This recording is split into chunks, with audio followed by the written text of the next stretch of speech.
Welcome to ILTV's Israel Daily. I'm Aaron Porras, and coming up in today's newscast, Iran and Israel trading accusations in the wake of an alleged Iranian attack over the weekend. Meanwhile, the school year is extended deep into the summer as part of the latest steps in moving beyond the coronavirus pandemic. And finally, Israeli favorites and stars on the virtual red carpet. Stay tuned for a look at the big winners and losers at this year's Golden Globes.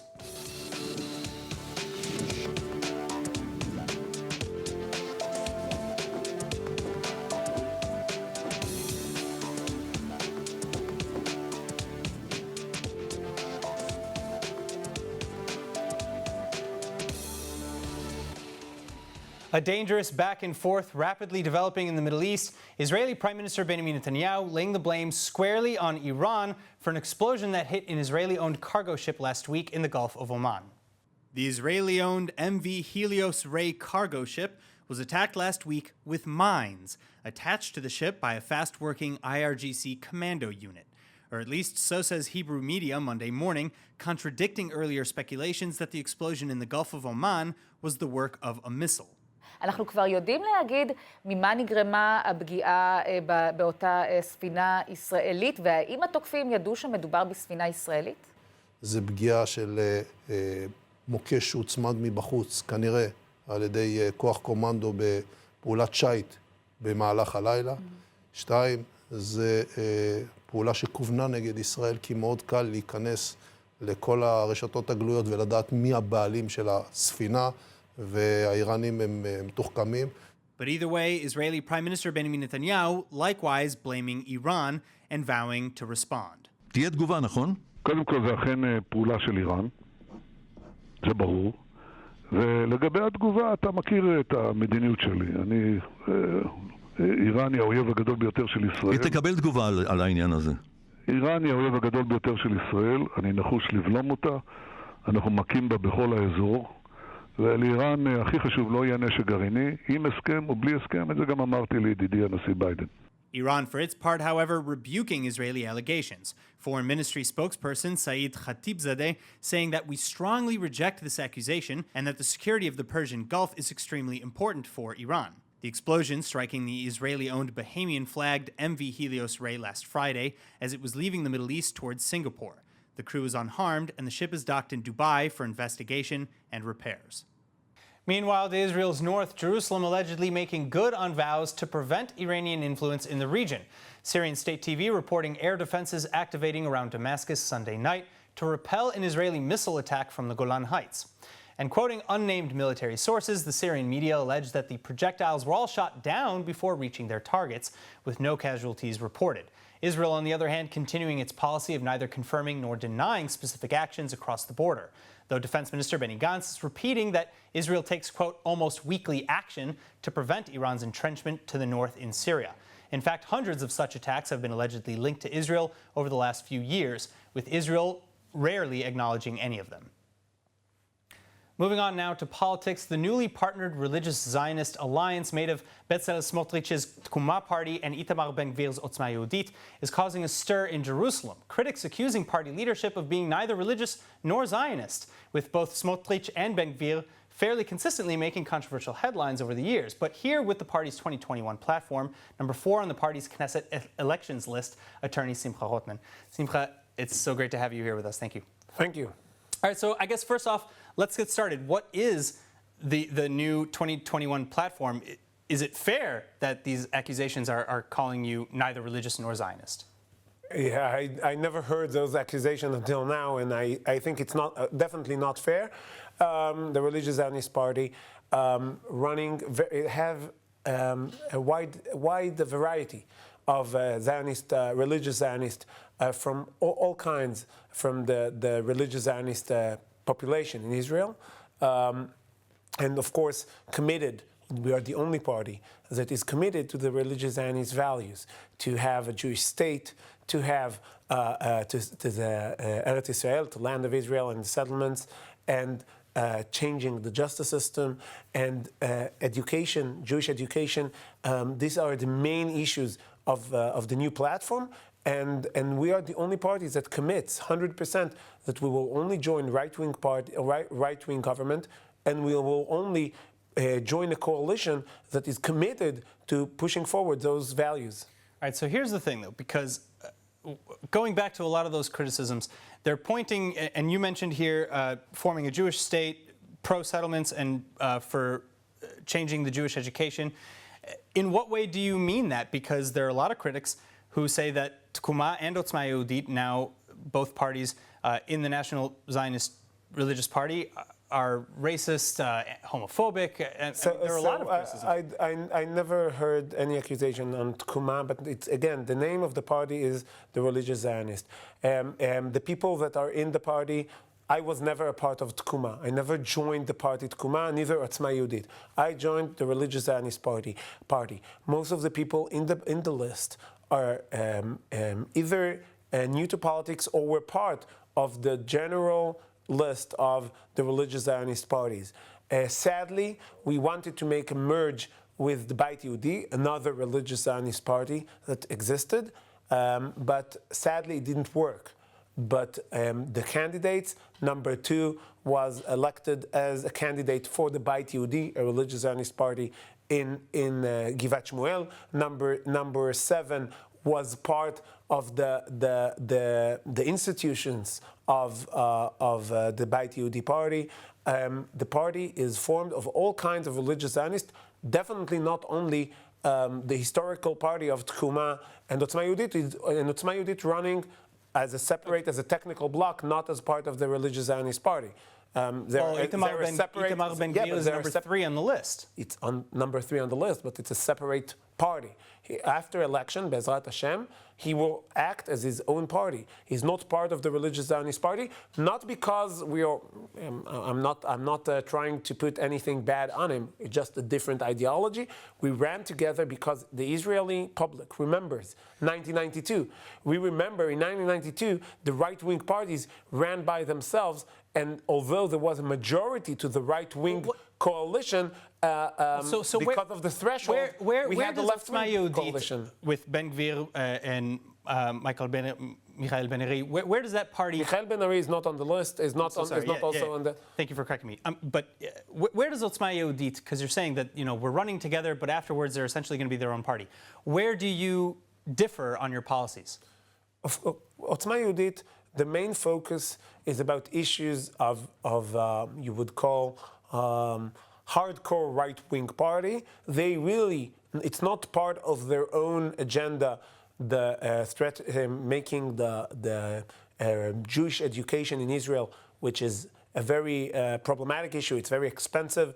The religious Zionist public pays the most per capita on Jewish education in Israel. It's not part of their agenda. We can go over for many differences. You can read the agenda of us and them, but it doesn't really matter. The thing that makes us run together is the commitment to join only right-wing coalition, to support only right-wing coalition, and this is the main issue that because we have responsibility for the general public, the general right-wing public in Israel, that votes will not go to waste on parties that are below the threshold. The threshold is a big problem in Israel. That's why we joined forces. But separate parties, again, I believe we will be able to do great things together, but as 2 parties working in the Knesset. All right, well, we'll have to see more as the election draws near. Simcha Hotman again, thank you so much for being with us. Thank you. All right, now for more on the Religious Zionist Party with party number 4, Simcha Hotman, please make sure to check out our website at ILTV.tv or visit ILTV's Facebook or YouTube channel. Now back in COVID land, the Jewish holiday of Purim coming to a close with the last remaining celebrations in Jerusalem fizzling out Sunday evening. And thankfully, most parties were kept to a minimum. Chana Rifkin reporting. Israeli police enforcing strict curfew policies and Ministry of Health restrictions on Sunday, successfully curbing most celebrations on the last day of the Purim holiday, and many rabbis getting in on the latest calls to keep crowds small, even urging people again not to drink too much, with excess drinking and dressing up in costumes being the typical traditions, though not without confrontations. Several flare-ups in the ultra-Orthodox district of Mea Shearim were reported, residents even putting up an effigy of the national police chief, with riot police later moving the effigy, scattering crowds, and arresting two. Still, the weekend seemingly marking a bit of a turnaround in the Haredi community's handling of the coronavirus, with vaccine turnout among Jerusalemites likewise up, particularly among ultra-Orthodox and Palestinian residents in East Jerusalem, though these neighborhoods do still lag behind the rest of Israel's capital.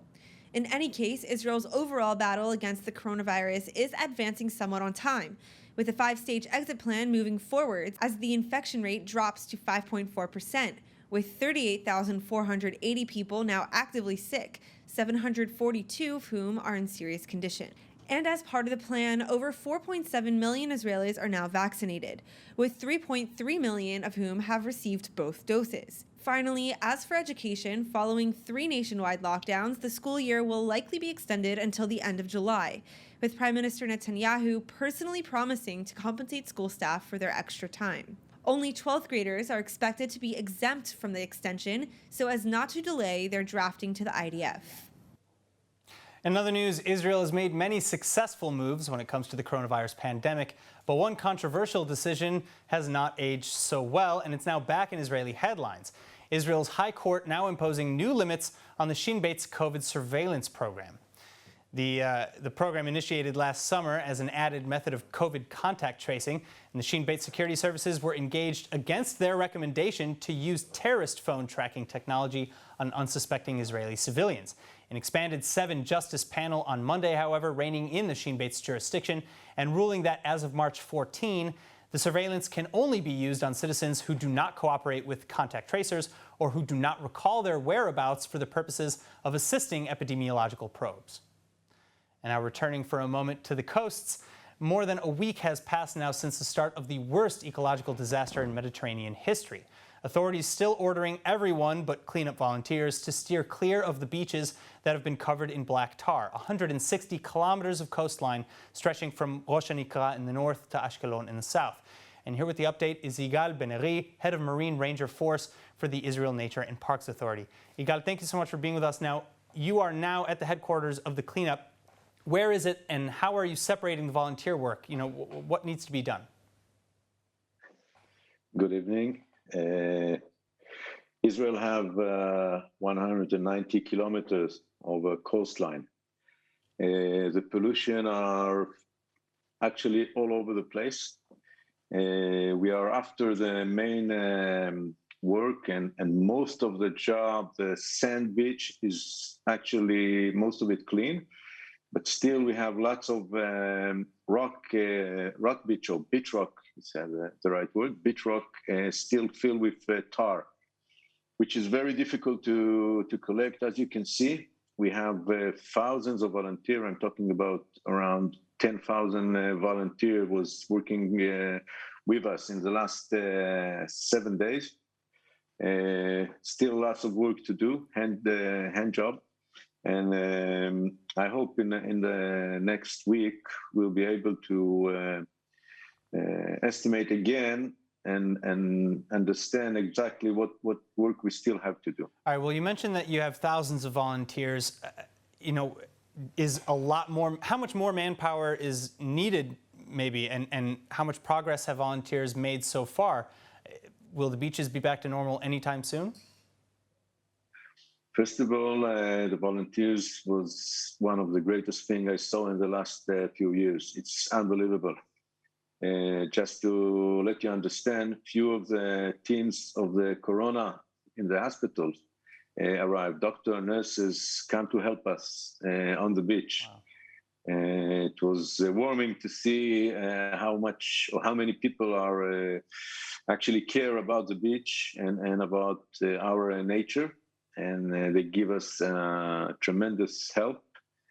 Without them, we cannot really clean the beach. We still have a lot of work to do, and we're using hundreds of volunteers each day, soldiers, factories, private people, families, everybody's come. We don't want kids to come. The tar is poison, and we don't want their kids, but other people are most welcome. No pets, I'm assuming, as well. So if others want to help with the cleanup, what kind of protective gear do they need to show up with, and how can they get involved? The only good thing about the corona is that everybody have a mask, a face mask. So you need to have a face mask and gloves, and that will be it. Bring a pair of shoes that you don't care about them anymore from last year or something like this, because you're going to come back with very dirty clothes. All right, Yigal Ben-Ari, thank you so much. Thank you very much. Moving on, Israeli Defense Forces consistently among the first to respond to tragedy, be it for the coronavirus or an oil spill in the Mediterranean. But Staff Sergeant Yonatan Granot is continuing to pay it forwards, going above and beyond the call of duty, even in death. The 22-year-old soldier now saving up to 5 different strangers by donating his organs before being laid to rest Sunday. Granot, who was survived by his mother and brother, was critically wounded when shot in the head on base last week, and the bullet apparently coming from a misfiring weapon that had not been properly unloaded after target practice. But as a registered organ donor, Granot will now be saving the lives of several others in critical condition. Granot's lungs, for one, reportedly going to a patient suffering from COVID-19 at Sheba Medical Center, a first-of-its-kind operation in the state of Israel. And up now, let's jump into some Israeli and international entertainment news with Emmanuel Kadosh. Emmanuel, it's so great to have you here. Unorthodox was super powerful. I mean, we had a couple of big winners. Why don't you break it down for us? Yes, we did. First of all, it is great to be back. I'm so excited, especially with the Golden Globes Awards having happened last night. We have so much to discuss. Some disappointing, some hopeful news. So let's start off with Shira Haas, who unfortunately did not win the award for Best Performance by an Actress in a Limited Series. However, she is the first Israeli actress to even be nominated for a Golden Globe, which is, historic in its own. She played the lead role in the Netflix series Unorthodox, where she runs away from her Hasidic community. Fantastic. She was unbelievable. She ran away from her Hasidic community and her family in order to find freedom in Berlin. She was unbelievable in the role. She definitely deserved it. However, if there was an actress that was going to take it instead of her, it was Anya Taylor-Joy, who did win for her role in Queen's Gambit, which is the only actress in the world that I'd be like, okay, you know what, fair. So Anya. You don't have to like it, though. We don't like it. We're not very big fans of it, but Queen's Gambit was an unbelievable limited series. And I'm pretty sure Shira definitely agrees. She says that she feels immense pride as an Israeli actress to represent and, of course, be part of this historic moment in time. So she definitely set the bar high for Israeli actresses that are looking to make it big internationally and more specifically in Hollywood. She wasn't the only Israeli to make headlines. No. Naturally, Sacha Baron Cohen.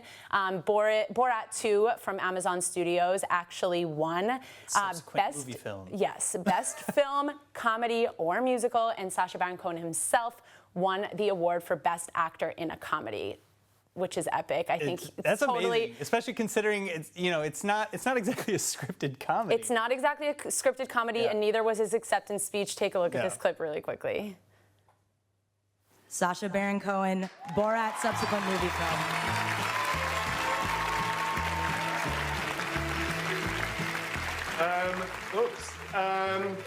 Thank you again to the Hollywood Foreign Press. Hold on. Donald Trump is contesting the result. He's claiming that a lot of dead people voted, which is a very rude thing to say about the HFPA.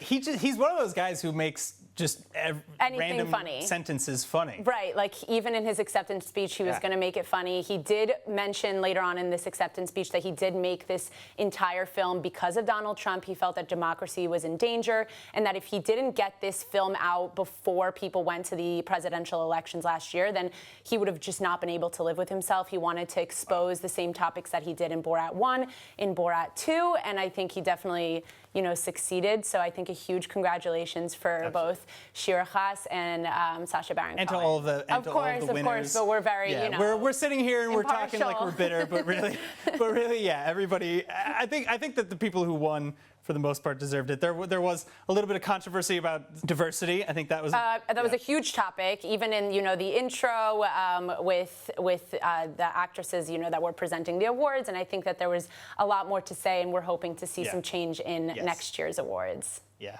So I think we're all there. Emmanuel, thank you so much for coming in and talking to us a little bit more about this. It's so great to have you back. Thank you so much.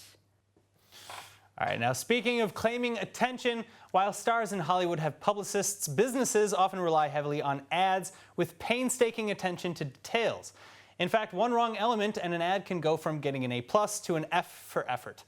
And that's where PuttingAI comes into play. But here with all of the details, we have Putting co-founders Anastasia Log-Vinenko and Tal Yahav. Thank you both so much for being with us today.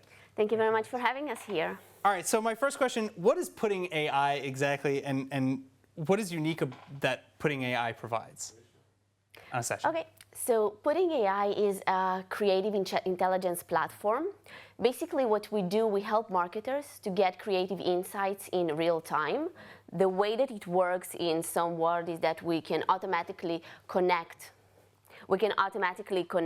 to different ad platforms, such as Facebook, such as Google Ads, and things like that. And then whenever we connect, we analyze the platform and the creative within that, and we help the marketers to understand and answer basically on 3 questions. First of all, what kind of creative works for them? Why is that working? And what they can do in order to make it better. So this is beyond just engagement info and data that you would get from a normal site. Yeah, normally our clients, the way they look at that, they look at it in terms of CTR, in terms of conversions, in terms of ROIs, in terms of purchases, more deep things, and not just engagement. So where did you guys come up with this technology, Tal? Oh wow, where to start? First of all, we are a couple, so we started as a couple, and we really like creative. We like to draw. We like gaming. We're geek, and also we study in the Technion. She study electrical engineering and come from 200, and I started information systems. And once we saw that Netflix, another great company like Disney, wrote on the blog how they analyze content, how they do the content and use the data to see how people react, how they do the amazing stuff that we see every day. And we say, hey, we want to be in this environment. We want to see if we can, with all our year of data, we can build something with our machine learning and algorithm that can do something like that for not only Netflix, for everybody. Sure.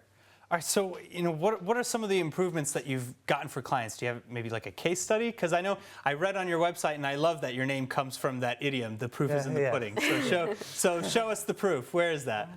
So basically, the main value that the clients get from the platform is based on 2 things. The first one, because the platform is fully automated, they can just slice things out, and everything happens in real time. So the time to insight, the time to understanding that they get can switch from days, from months of research, something like 2 seconds. Wow. So this is the first value, that everything the platform done behind the screens, and they slice, they choose the KPI, and it's like poof in there. They know what's working and why, and they get insights. And the second one, whenever they act on those insight and recommendation, they really see improvements within their KPI. It can move, depending on the brand, sometimes between 20% to 50%, 75 was the highest we got. All right, well, I'm blown away because this is amazing, and I want everybody to understand. You can go really quickly to check this out at putting.ai. Tal, Anastasia, thank you so much for this. Thank you very much for having us. We're really happy to be here. Thank you. All right, and now let's take a look at the weather forecast with Chana Rifkin. Tonight it's expected to be a little cold and rainy, with lows falling to an average of 48 degrees Fahrenheit or 9 degrees Celsius. Then tomorrow you can expect more partly cloudy skies, high chance of showers, and a high of 65 degrees Fahrenheit or 18 degrees Celsius. And now, of course, before we go, let's take a look at what's going viral in Israel.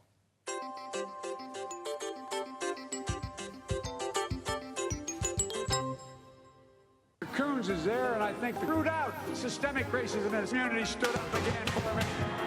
Now that's what the administration will look like, and that's a great issue. We have to stop treating our opponents as our enemies. And steady hands, here and now. Love the creativity. Keep the videos coming. That is it for today's news. Today's exchange rate is 3.29 shekels to the American dollar and 2.61 shekels to the Canadian dollar. For more news from ILTV, please like ILTV on Facebook, follow us on Instagram, and subscribe to our YouTube channel. Don't forget to visit the all-new and improved ILTV website at iltv.tv, by the way, and subscribe to our newsletter for the latest updates while you're there. I'm Aaron Porras. Thank you so much for watching.